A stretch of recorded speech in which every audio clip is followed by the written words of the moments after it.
May bago na namang pasabog na product endorsement si Catherine na dapat abangan. Pasikat pa lang ang araw nitong Martes, na umaga ay rumulyo na ang kamera para sa shooting ng latest TV commercial ni Catherine sa Intramuros, Manila. Maaga rin nilang natapos ang TVC shoot na nigurado ng ad agency at production people na nakunan ang lahat ng outdoor scenes ng campaign bago pa man bumuhos ang ulan. Tag-ulan na naman kasi talaga, halos araw-araw ay bumubuhos ang napakalakas na ulan at kailangan nilang agahan ang shoot. Buti na lang at maganda ang naging weather nung umaga kaya naging very smooth ang shooting ni Kat. Mukhang tinalbugan na ng talaga ng Asia's superstar ang ibang A-list celebrity sa bansa sa paramihan ng product endorsement.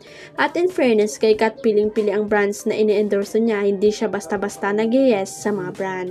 Ang maganda pa, mataas ang respeto at pagmamahal ni Kat sa mga follower niya na tumatangkilik ng lahat ng brand na ini-endorse niya dahil dito ay mas marami ang humahangas sa actress. Marami ang napawaw sa latest picture na pinost ni Alexa Ilacad sa social media. Grabe nga ang hotness ng collab team ni KD Estrada. Actually, marami ang nagsabing nakakataranta ang kaseksihan ni Alexa. Marami rin ang believe dahil talagang dinisplay ni Alexa ang kanyang legs, cleavage at abs. So, bongga nga raw talaga ang dalaga. Actually, kahit ibang mga celebrity katulad ni Barbie Imperial ay napahangas sa kaseksihan ni Alexa. Sabi naman ng ilang mga taga-showbiz na katsikahan ng Abante, nakakabilib ang kaseksihan ni Alexa dahil talaga namang class na class pa rin ang dating.